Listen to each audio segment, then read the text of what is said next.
ahora a leer en la palabra del Señor. Vamos a leer el Salmo número 8.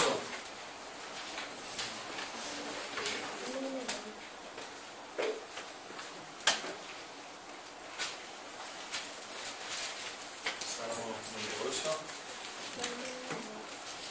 Así la palabra del Señor. Al músico principal sobre Gitit, Salmo de David. Oh Jehová, Señor nuestro, cuán glorioso es tu nombre en toda la tierra. Has puesto tu gloria sobre los cielos. De la boca de los niños y de los que maman fundaste la fortaleza, a causa de tus enemigos, para hacer callar al enemigo y al vengativo. Cuando veo tus cielos, obra de tus dedos, la luna y las estrellas que tú formaste, digo, que es el hombre para que tengas de él memoria, y el hijo del hombre para que lo visites. Le has hecho poco menor que los ángeles, y lo coronaste de gloria y de honra. Le hiciste señorear sobre las obras de tus manos, todo lo pusiste debajo de sus pies. Ovejas y bueyes, todo ello, y asimismo las bestias del campo, las aves de los cielos, y los peces del mar, todo cuanto pasa por los senderos del mar. Oh Jehová, Señor nuestro, cuán grande es tu nombre en toda la tierra. Amén.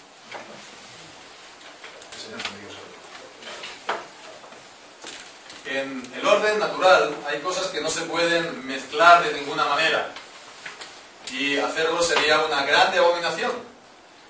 Por ejemplo, no se pueden mezclar los genes de los hombres con los animales, ¿verdad? Y bien, pues este es el gran peligro de la experimentación con los embriones humanos, sobre todo pensemos las células madre embrionarias. Es uno de los grandes peligros a que incluso escondidas se puedan destinar estos embriones para este fin. De hecho, en Gran Bretaña, en Reino Unido, por allá en el 2008, cuando estaba todavía el gobernador Tony Blair, se había anunciado que se iban a permitir este tipo de experimentos. Y bien, eso fue en el 2008, desde entonces no tenemos muchas más noticias de ello. Bien, pues lo que sí que se hace, lo que sí que se mezcla cosas absolutamente contrarias, eso sí que ocurre en el orden, digamos, espiritual. Allí sí que hay mezclas que son completamente antinaturales. Mezclas que por otra parte son muy habituales. Pensemos, por ejemplo, la mezcla entre el humanismo y el cristianismo. ¿Qué es el humanismo? Pues es una palabra, la fe en el hombre.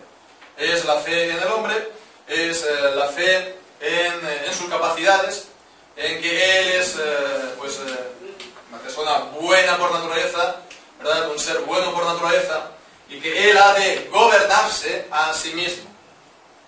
Nadie por encima del hombre le tiene que decir cómo tiene que comportarse en esta vida. Él se ha de comportar a sí mismo. Eso, el humanismo. ¿Qué es el cristianismo? Bueno, lo sabemos, ¿verdad? Es la fe en Dios. Es la fe en Dios que nos habla por su santa palabra. Y su santa palabra es la que nos da a conocer al Hijo Jesucristo.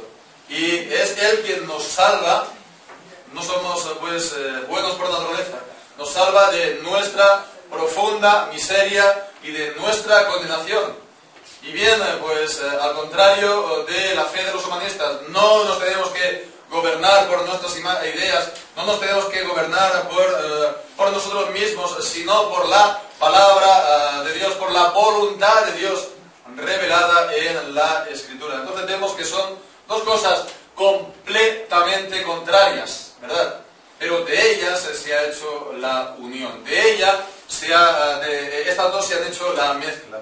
Se ha creado el monstruo, ¿verdad? Lo que los científicos, lo que los experimentadores, tal vez, no lo sabemos, todavía no han hecho, sí que lo han hecho, los que tenían que estar ahí para enseñar y para defender la palabra de Dios en la iglesia y en el mundo. En un principio, esta mezcla entre humanismo y cristianismo, sí, hemos de decir que ha sido algo propio más bien de los protestantes, los liberales liberales, ¿verdad? El protestantismo liberal que desde el siglo XIX pues tiene esta visión tan optimista del hombre y bien, pues han abrazado el humanismo y han de esta manera reinterpretado al final pues la palabra de Dios y la fe cristiana. Pero bueno, esto fue en un inicio desde el siglo XIX hasta nuestros días, pero ha sido sobre todo, pensemos, en la Iglesia romana. En la Iglesia romana papista, eso ha ocurrido sobre todo en el siglo XX.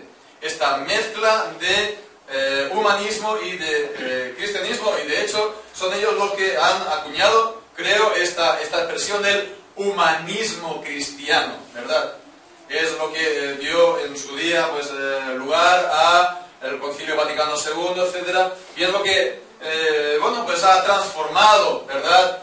Por completo pues, nuestras sociedades. Hablo de las sociedades de tradición católica romana, incluido la nuestra, a todos los niveles, ¿verdad? Y bien, pues está ahí, ¿verdad? Esto es el fruto de todo esto que estamos viendo. Entonces, hemos de ver que estas cosas no se pueden mezclar, no se puede mezclar el humanismo y el cristianismo. Y para mostrar que no hay lugar para esta mezcla, pues bueno, qué lugar tan apropiado como el Salmo 8, ¿verdad? Porque en pocos lugares de la palabra de Dios se exalta más alto al hombre. Se exalta más alto al hombre, es cierto. Pero vemos aquí, al contrario de las ideas de los humanistas, el hombre no se ve nunca independiente, nunca se ve pues como un fin en sí mismo. Y realmente vemos aquí el lugar donde más se exalta al hombre, sirve todavía para glorificar todavía más a Dios. Entonces vemos el lugar de la Escritura que seguramente está más exaltando al hombre, sirve para exaltar todavía más a Dios. Vemos aquí en el versículo 1, dice: Oh Jehová, Señor nuestro, cuán glorioso es tu nombre en toda la tierra. Vemos, está hablando del nombre de Dios, que es un sinónimo de Dios mismo, ¿verdad? El nombre de Dios está hablando de Dios mismo, dice, es glorioso en la tierra. Y a continuación, pues dice, has puesto tu gloria sobre los cielos. Entonces, glorioso el nombre de Dios en la tierra, y la gloria Dios la ha puesto en los cielos. En la versión antigua, en 1909, decía: cuán glorioso es tu nombre en toda la tierra, que has puesto tu gloria sobre los cielos, ¿no? Esto era porque está, pues, ya lo veremos, ¿no? Si Dios quiere, pero es un reflexivo. Entonces, como si dijera, tú que has puesto, ¿no? Tú que has puesto, cuán glorioso es tu nombre en toda la tierra, tú que has puesto tu gloria sobre los cielos. Bien, pues fijémonos que está hablando entonces de la gloria de Dios en la tierra y de la gloria de Dios en los cielos. Y sobre todo se está él centrando en la gloria de Dios en la tierra. En todo este salmo se está centrando en la gloria de Dios en la tierra. Es muy parecido esta frase de David a la visión que tuvo Isaías en el templo. Nos acordamos en Isaías capítulo 6, cuando Isaías vio al Señor en el templo en visión, y entonces vio a los serafines que estaban alabando a Dios, y entonces el uno al otro daba voces diciendo: Santo, Santo, Santo, Jehová de los ejércitos, toda la tierra está llena de tu gloria. Entonces vemos en definitiva lo que nos está aquí diciendo la palabra por medio de David, es que podemos decir así, que Dios es glorioso así en la tierra como también lo es en los cielos, ¿verdad? Y esto es una buena enseñanza, una gran enseñanza de la palabra de Dios en frente a los errores que decíamos de la mentalidad del humanismo, ¿verdad? De la mentalidad de la gente durante estos últimos siglos, porque el humanismo, a fin de cuentas, no es más que, digamos, el descendiente lejano o el fruto de una visión del mundo que no ve a Dios, no ve la gloria de Dios en el mundo, ¿verdad? Primeramente, pues, se negó que Dios fuera el Dios de la providencia. No se negó primeramente la creación, sino la providencia. Que Dios, pues, fuera el que lo cuida todo, el que lo gobierna todo, el Dios soberano, ¿verdad? Entonces, primeramente, se negaba este gobierno de Dios del mundo y se ridiculizaba y se lo trataba como si fueran esto unas creencias de niños, ¿verdad? Para después, hoy en día también, haber atacado a la creación. Entonces se acaba por completo la idea del Dios creador y el Dios soberano, el Dios de la providencia. Entonces, bueno, eso lo hicieron primeramente en el mundo, la gente que piensa, los intelectuales, los filósofos, y después, pues para que no quedar mal, también los maestros, los teólogos y los pastores, que acaban pues repitiendo lo que dicen los otros, pues como los pájaros, ¿no? A los cuales se les enseña a hablar, ¿no? Y por eso pues se hablaba, pues, por ejemplo, del Dios relojero, ¿no? El Dios relojero. Y bueno, cierto es que esto era también un argumento que se utilizaba para probar la existencia de Dios, ¿no? Y en cierta manera es válido, porque bueno, está el argumento, pues, es decir, bueno, fíjate el complejo funcionamiento de un reloj, ¿no? De los de antes, los de cuerda. Pues el mundo, pues, es tan complejo que es imposible pensar que esto se haya hecho a sí mismo por azar. Y es cierto, ¿verdad? Es algo completamente cierto. Pero el peligro de esto, que es algo que también ha llevado, es la idea de que, bueno, de que Dios está, pues, dando la cuerda por así decirlo, al universo al inicio, y después, desde entonces, Él va solo por sí mismo, ¿verdad? O también la idea del Dios arquitecto. Y también es verdad que ha habido, pues, maestros, grandes maestros como Tomás de Aquino, incluso Calvino, que utilizaban esta expresión a veces, hablar de Dios como el gran arquitecto. Pero el problema, y es cierto para hablar de que Él lo ha diseñado todo, ¿verdad? Eso es cierto.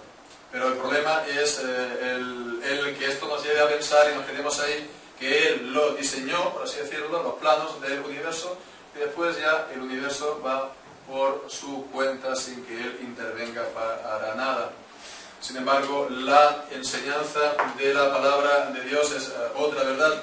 Es la que Dios cuida, mantiene y sostiene siempre a todo el universo. Leemos en el Salmo 104, por ejemplo, en el versículo 29, lo que ocurre cuando el Señor, pues, deja su mano a las criaturas.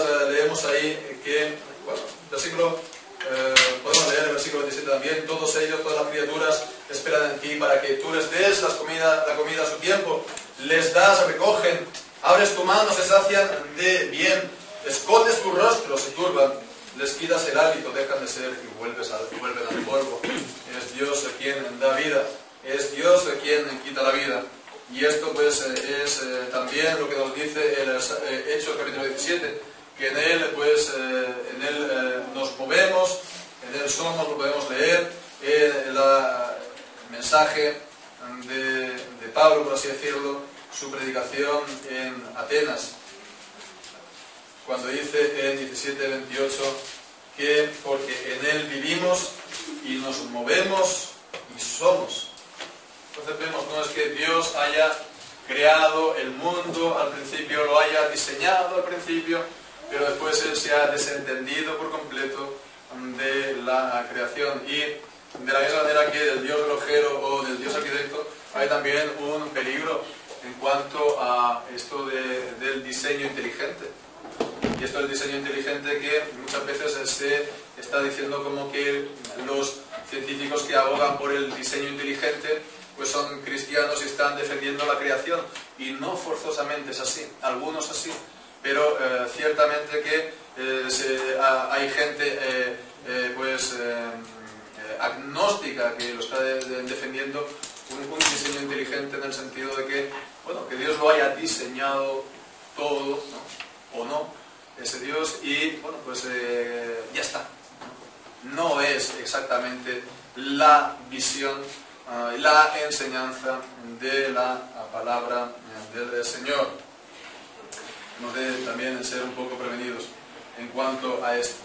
Entonces la Biblia nos enseña, como vemos, que Dios cuida, mantiene el universo que ha creado. Si pensamos otra cosa, esto deshonra a Dios, ¿verdad?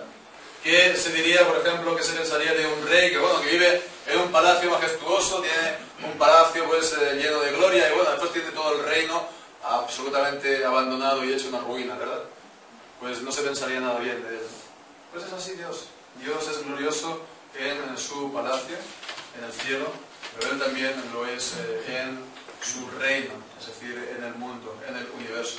Y el Salmo número 8 nos está hablando de esta gloria y sobre todo en el versículo 2 está hablando de esta gloria y más bien no está hablando tanto de la gloria en la creación.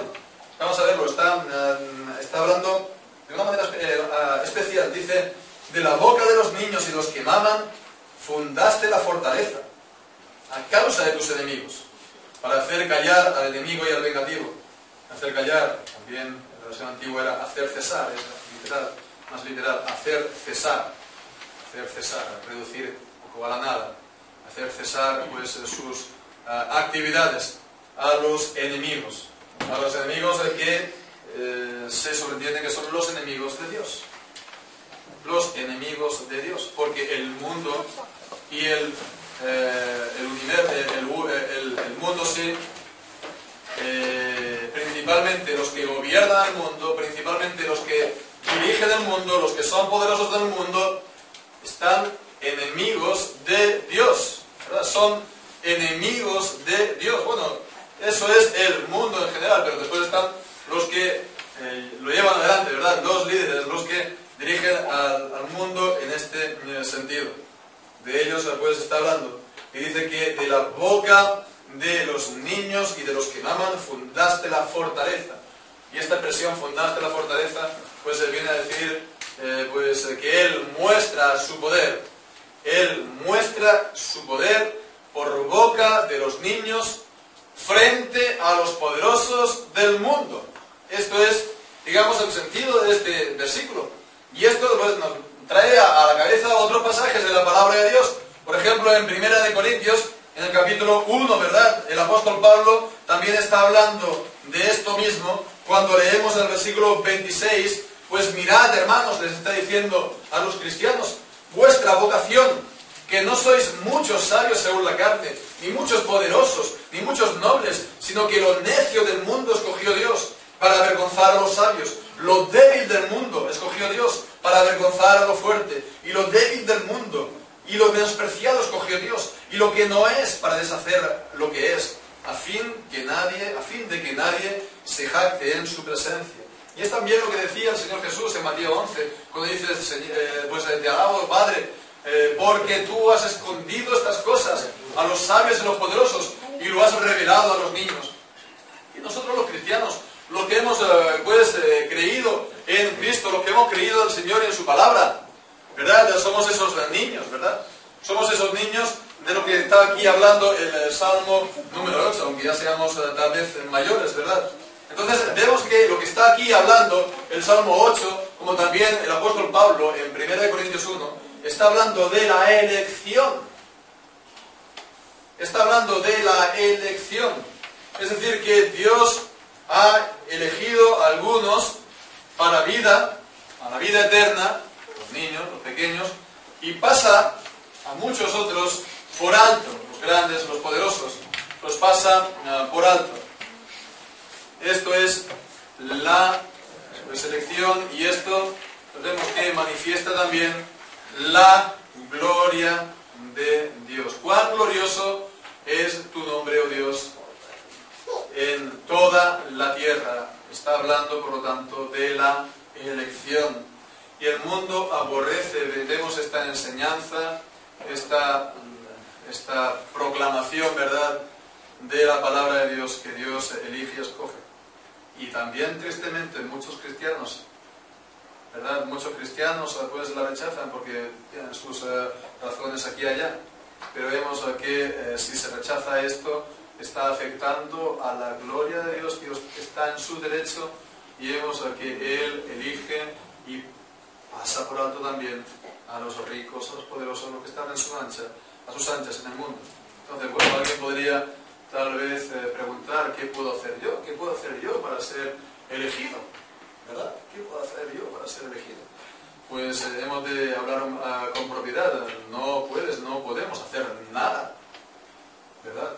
Porque la palabra clave es hacer. Porque es que Dios no nos elige por obras. Dios no nos elige por nuestras propias obras, ni por nuestros propios méritos, sino por gracia. Pero la Escritura, vemos, para que sepamos a qué atenernos, ella también nos habla y nos dice que, por ejemplo, en Marcos capítulo 10, versículo 15, que el que no reciba el reino de Dios como un niño, no entrará en él. Y también, como dice en 1 Corintios capítulo 3, versículo 18, el apóstol Pablo, el que se cree sabio en este siglo, hágase ignorante para que llegue a ser sabio. Entonces, que queremos ser salvos, queremos ser, pues por así decirlo, también de los elegidos, pues hazte ignorante, es lo que nos dice la palabra, hazte como un niño, hazte débil, ¿verdad? No estés engreído en lo que tú puedes o en lo que tú sabes, ¿no? Porque mientras estemos así, pues no tenemos parte ni herencia en el reino de Dios. Entonces hemos visto esta enseñanza, que Dios es sí, pues glorioso en la tierra como es en los cielos, y esto se manifiesta sobre todo en la elección. Vamos a continuar pues el hilo del texto y vemos pues que en el versículo 3 ahora pues está hablando David, ¿verdad? Está hablando David pues en otro sentido, porque dice, vemos, cuando veo tus cielos, obra de tus dedos, y la luna y las estrellas que tú formaste, digo, ¿qué es el hombre para que tengas de memoria, y el hijo del hombre para que lo visites? Nos podemos imaginar tal vez la cena, ¿no? Pues sería pues a lo mejor en verano, y David pues habría pues ya acabado de cenar, como estaría pues el hombre con sueño, y dice, vamos a dar un paseo, y sale pues a dar un paseo por el palacio de Jerusalén, y ve la ciudad a sus pies. Y bueno, pues en aquella época no había farolas en la calle, ¿verdad? La ciudad ya estaría completamente a oscuras. Y bueno, pues sería un día claro, un día de luna llena en el cielo. Y bueno, no había pues luz en las calles, pero la ciudad estaba igualmente también iluminada con las luces de la luna llena. Y en el cielo pues habrían miles y miles de estrellas. Y bueno, no sé, algunas veces esto es un espectáculo que a nosotros nos falta, ¿verdad? Pocas veces hemos estado viendo el cielo estrellado así, por lo menos yo, que soy más bien de la ciudad, ¿no? Pocas veces, ¿no? Tienes que vivir un poco en el campo para ver un cielo de aquellos estrellados bonitos. Y bueno, pues lo habré visto en contadas ocasiones y es lo que uno guarda en la memoria, ¿verdad? Esas pocas ocasiones que los ha visto. Estamos aquí en estas ciudades que tienen tanta contaminación de luz que tienes que irte, ¿no? Bien afuera para que empecemos a ver unas cuantas estrellas. Por eso me gustaría, ¿verdad? Vivir en el campo, en un pueblo, aunque sea bien pequeño ahí en la montaña, ¿no? Aunque mi cabeza se ríe. Pero bueno, ya no está del todo convencido de momento. Debe ser un par de mensajes como esto y ya se está hablando. Pero bueno, el caso es que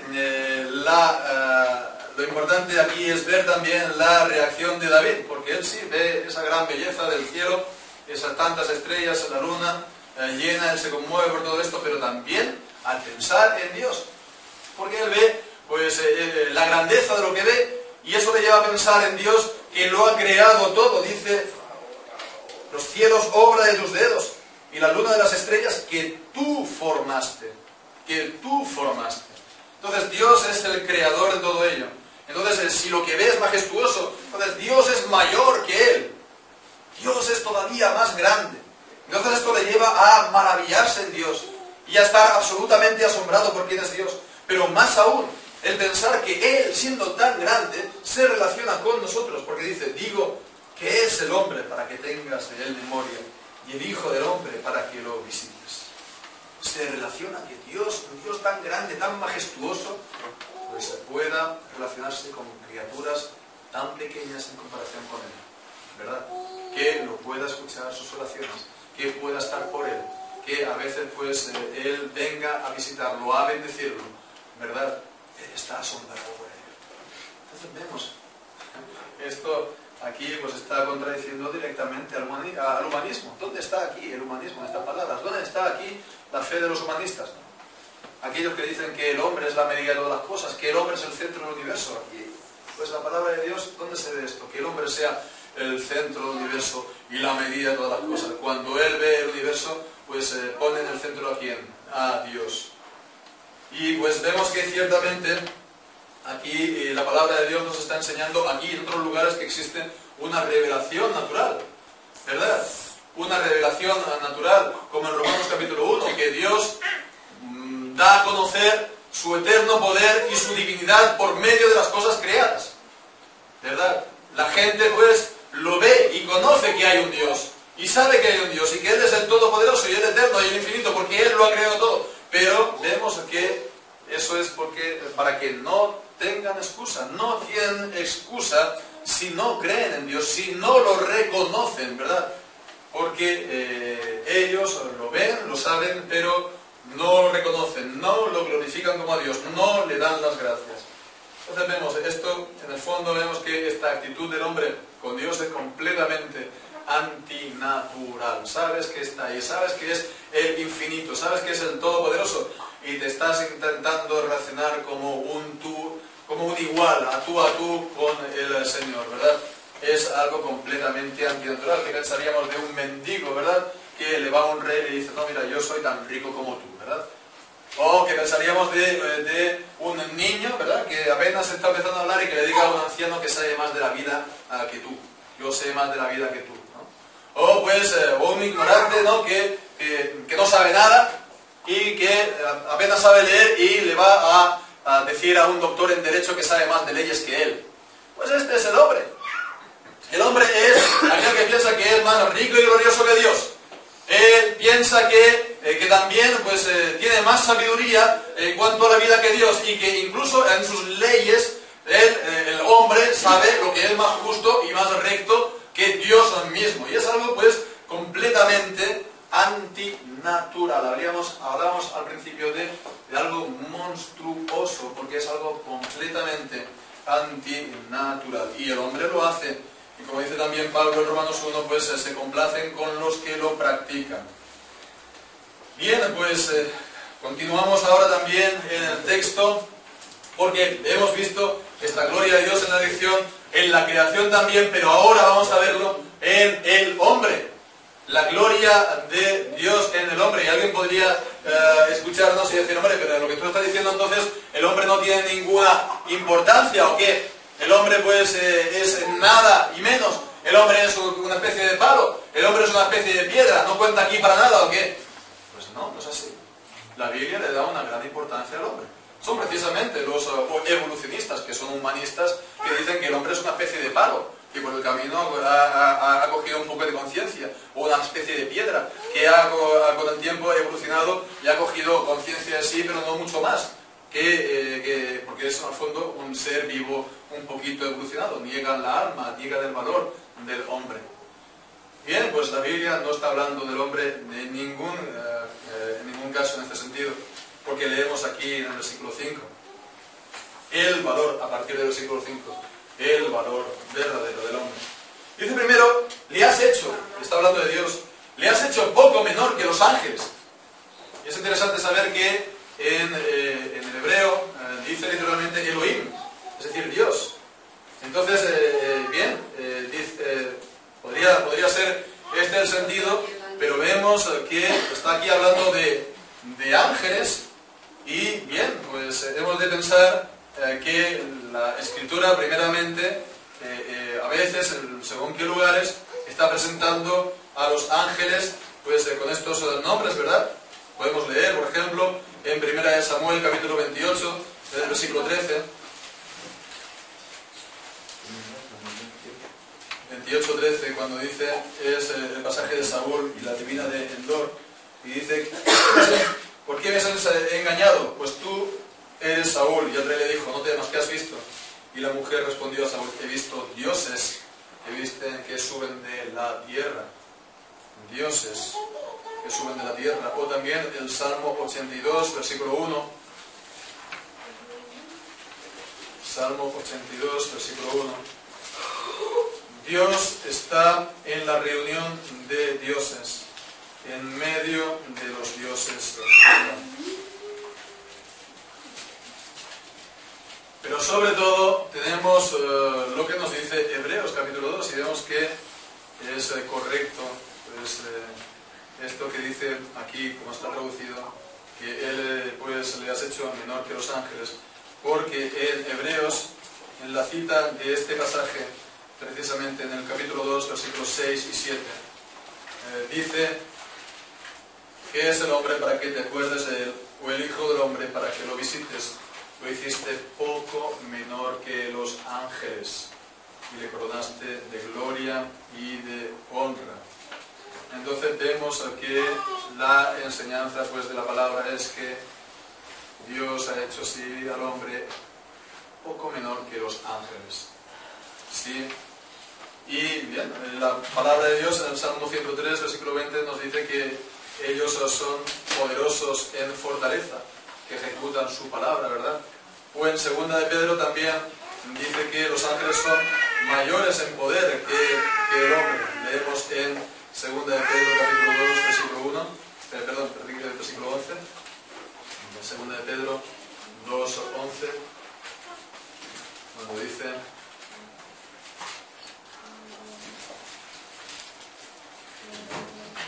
mientras que los ángeles que son mayores en fuerza y en potencia, no pronuncia juicio de maldición contra ellas delante del Señor. Los ángeles son mayores en potencia, en poder que el hombre. Entonces, el hombre es menor que los ángeles, ¿sí? Por un lado, pero en relación con las criaturas, son más poderosos los hombres que las criaturas, que los animales. En comparación con el resto de las criaturas, de los animales, por ejemplo, pues ellos son como si fueran dioses, ¿verdad? Porque pueden hacer tantas cosas que es como si fueran dioses, ¿no? Y aquí pues está hablando, a partir del versículo 5, dice, lo coronaste de gloria y de honra. Son expresiones que muchas veces se encuentran en la palabra de Dios para referirse a Dios mismo. Y bien, pues él también, el hombre, pues dice que está coronado de gloria y de honra por esa posición que Dios le puso en la creación, de señorear sobre todas las obras de las manos de Dios. Todo lo puso sobre sus pies. Y entonces hace aquí la relación de los animales. Ovejas, bueyes, las bestias del campo, las aves de los cielos, los peces del mar. Vemos, tanto en la tierra, como en el mar, como en el aire. Todos los animales, los hombres, pues están por encima de ellos, ¿verdad? Y entonces esto, pues, ¿por qué es así? Esto es por cómo Dios creó al hombre. Sabemos, pues, que Dios creó al hombre a su imagen y semejanza. Génesis capítulo 1, ¿verdad? En el capítulo 1, creo que en el versículo 28, cuando dice, hagamos al hombre a nuestra imagen y semejanza. Entonces eso no hizo Dios con el resto de las criaturas, ¿no? Con los animales. Dios solamente creó al hombre a su imagen y semejanza. Y le dotó, por lo tanto, pues, de las facultades que no tienen las del resto de criaturas, ¿verdad? No tienen, pues, inteligencia o el mismo grado de inteligencia. Los animales o la voluntad del hombre. Entonces, primeramente, pues está hablando de estas facultades superiores del hombre con respecto a los animales. Pero también está hablando de que Dios creó al hombre con su ley, la ley de Dios grabada en el corazón. Al principio, Dios creó al hombre en inocencia y lo creó justo y lo creó santo. Por lo tanto, vemos que eso también era creado a imagen y semejanza de Dios, porque Dios es un Dios justo, es un Dios inteligente y es un Dios sabio. Entonces hizo al hombre, pues, inteligente, ¿verdad? Y con un propósito y con la voluntad que tiene Dios, pues también Dios creó al hombre con una voluntad, con un libre albedrío, sí, en un principio. Pero después también Dios es un Dios justo y un Dios santo. Pues bueno, pues también creó al hombre en justicia y en santidad. Y después de haberlo creado al hombre y a todo el mundo, y aquí dice la palabra que Dios vio que el mundo era lo que había creado bueno en gran manera. Y por eso el hombre es tan alto en comparación de los animales, ¿verdad? De las criaturas. Y los animales lo pueden ver casi a los hombres pues casi como dioses, ¿no? Yo a veces estoy en casa y estoy ahí, pues a lo mejor leyendo y me viene mi perrillo, que no es un palmo un poco más de altura, y me viene pues con una humildad, ¿no? Me viene con la cabeza agachada, casi arrastrándose a veces, ¿no? Como diciendo, bueno, que te estoy molestando, pero quiero que me arrasquen. Entonces se pone, a mis pies se pone con las patas pues así boca arriba, en señal de completa sumisión, ¿no? Para que le arrasques. Entonces vemos, y yo digo, ¿qué manera más humilde de venir ante mi presencia? Y digo, pues así tendríamos que venir nosotros delante de Dios muchas veces, ¿verdad? Y ellos lo hacen, ¿verdad? Seguramente, pues, si tenéis algún perrillo, pues también os hace eso al vuestro. No sé, Bill, que también tiene así perros.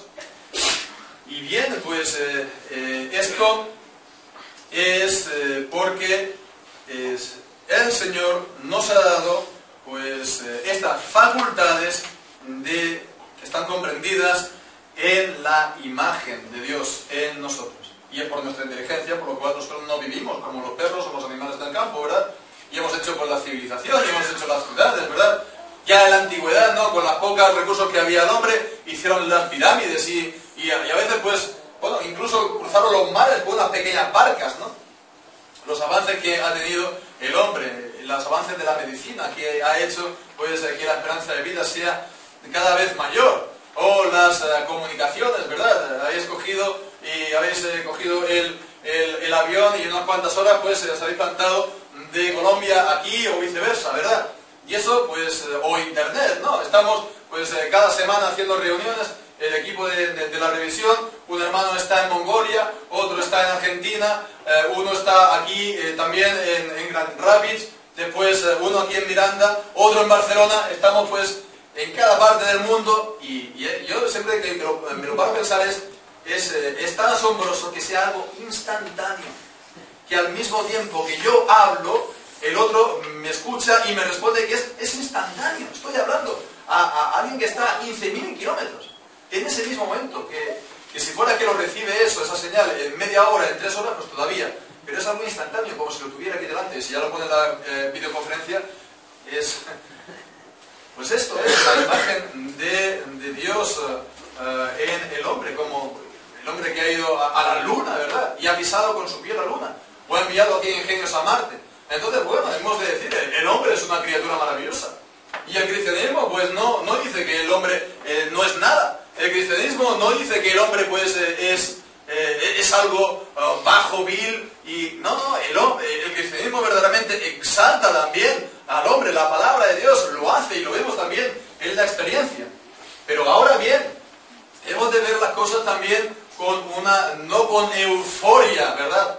Porque con todo y con eso, hemos de ver que hay muchas cosas que los hombres, bueno, con todo y con eso, pues no podrán hacer jamás. No somos infinitos, no somos todopoderosos, somos criaturas, ¿verdad?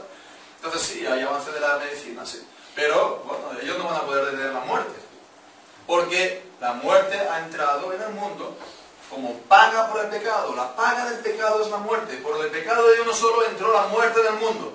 Entonces eso los hombres no lo van a poder evitar jamás. Y envían, sí, sus cohetes a Luna y a Marte, ¿verdad? A otros planetas, pero aquí en el nuestro, en la Tierra, los hombres nunca van a detener los terremotos, por ejemplo, ni las sequías, que son los juicios de Dios por el pecado de los hombres en la Tierra. O pues también hablábamos del dominio de los animales, aquí lo vemos, ¿verdad? ¿No? Sí, eso sobre todo si tenemos aquí una lanza, una flecha, ¿verdad? O una escopeta, si vas armado. Pero con todo y con eso, si te pilla un león en la selva, pues ya puedes correr, ¿no? ¿Verdad? E incluso con los perros, ¿verdad? Tu vida a veces corre peligro. Entonces, por eso la palabra de Dios nos dice en Hebreos capítulo 2, volviendo a este texto, después de haber citado allí este texto del Salmo 8, dice en el versículo 8, porque todo lo sujetaste bajo sus pies, porque en cuanto le sujetó todas las cosas, nada dejó que no sea sujeto a él, pero todavía no vemos que todas las cosas le sean sujetas. Entonces vemos, no todas las cosas están ahora sujetas a Dios. A Dios, al hombre, a pesar de todo. Y hemos de pensar que también hay muchas cosas que el hombre no puede hacer, según la palabra de Dios. Y Santiago en el capítulo 3 dice que el hombre ha dominado toda clase de animales, pero no puede dominar su lengua. Y le es imposible dominar su propia lengua. Y en Jeremías capítulo 13 dice que, bueno, cambiará el etíope su piel, cambiará su color de cara, ¿verdad? El leopardo cambiará sus manchas, ¿a qué no? Pues así tampoco el hombre no puede hacer el bien. Y también, pues, el Salmo 49 nos dice que el hombre no puede en manera alguna redimir a su hermano. No puede salvar el hombre al hombre. El hombre no puede salvarse a sí mismo. En contra de lo que dicen los humanistas, que el hombre va a salvarse a sí mismo. El hombre no se puede salvar a sí mismo. Y también Juan capítulo 6, versículo 44 nos dice que nadie puede ir a Cristo si el Padre no le trajere. Entonces nadie puede ir a Cristo por su propia voluntad, no tiene propia voluntad para ir a Cristo, no tiene libre albedrío para hacerlo. Porque el hombre está caído en pecado. Está caído en pecado. Y esto es lo que ocurre con los humanistas, que pasan por alto esto. Que cayó en pecado y que ya nada es igual. Ya nada es igual. Y mantiene algo todavía de la imagen y semejanza de Dios, sí, de acuerdo, pero perdió por completo lo que es más importante de la misma, su justicia y su santidad. Y que por eso está en estado de condenación. Y por eso, pues, como decía también, pues aquí en Hebreos capítulo 2, versículo 8, vemos que, no vemos que todas las cosas estén sujetas, pero no es al hombre a quien tenemos que mirar. Porque nos dice en el versículo siguiente, pero vemos, ¿a quién? Vemos a Jesús. Dice, pero vemos a aquel que fue hecho un poco menor que los ángeles, a Jesús, coronado de gloria y de honra, a causa del padecimiento de la muerte, para que por la gracia de Dios gustase la muerte por todos. Entonces vemos que esta gloria del hombre nos lleva a pensar sobre todo en Jesucristo, porque Él verdaderamente nació hombre. Él verdaderamente se hizo hombre al nacer de mujer. Entonces se le aplican a Él todas estas palabras. Entonces Él pues es el exponente perfecto del hombre. Él es el exponente perfecto de la nueva humanidad. Él es el nuevo Adán, ¿verdad? Adán pues es el padre de la humanidad que ha caído. Y Cristo es la cabeza de la humanidad que se salva, de la humanidad que es regenerada por Dios, de la humanidad que es justificada, que es santificada. Entonces vemos que Él sí que tiene verdaderamente el dominio sobre el universo, ¿verdad? Como mediador ya lo tenía Él como el Hijo eterno de Dios, pero después de haber hecho la obra de salvación, como nos dice Hebreos capítulo 1, pues Él se ha sentado a la diestra de la majestad en las alturas, en su calidad de mediador. Entonces Él ha recibido, pues, como Dios hombre Jesucristo, el dominio universal sobre todas las naciones, y es el Rey de los reyes y el Señor de los señores. Entonces no es al hombre caído que hemos de estar mirando y exaltando, es a Cristo que hemos de estar exaltando, ¿verdad? Porque Jesucristo, ¿ves?, es el verdadero hombre. Queremos ver a un verdadero hombre, hemos de mirar a Jesucristo. Él tiene la perfecta humanidad sin pecado, es la de Cristo, la de ningún otro hombre. Entonces, si queremos ver un verdadero, pues, el verdadero dominio sobre todas las cosas, es el de Jesucristo, que domina sobre todas las cosas, es el Rey de los reyes y el Señor de los señores. Por eso, si alguien no tiene a Cristo como a su mediador, como su Señor y su Salvador, pues uno ya puede estar en este mundo, pues bueno, con toda la riqueza, ¿verdad? Él ya puede estar en este mundo con toda la gloria y con toda la honra y con el poder del mundo, y que Él pues tenga autoridad y dominio y todo respeto, y todo el mundo pues le haga reverencia por la calle. Que si no tienes a Cristo, nos dice la Escritura en Apocalipsis 3:17, eres un desventurado, eres un miserable, eres un pobre y un ciego. Por eso no se puede ser humanista y cristiano. Porque tienes que escoger entre el hombre y Cristo. Entre Adán y el nuevo Adán, Jesucristo. Entonces, si alguien no tiene a Cristo y le va bien las cosas en este mundo, esto es una ficción. Es una ficción de gloria. Y eso algún día se va a desvanecer cuando Jesucristo venga en toda su gloria. En toda su gloria. Entonces hemos de tirar nuestra corona a los pies de Cristo. Hemos de echar nuestra corona a los pies de Cristo. No hemos de ser más humanistas, sino simplemente hombres. Y hombres rescatados por Cristo y que viven para su gloria. Y es de esta manera como veremos nuestra verdadera medida, la verdadera medida de los hombres, y viendo también, para poner los dones y las gracias que hemos recibido de parte de Dios para su servicio, viviendo vidas en santidad y en justicia, conforme a Jesucristo, que es la verdadera imagen de Dios. O sea, sea la gloria para siempre.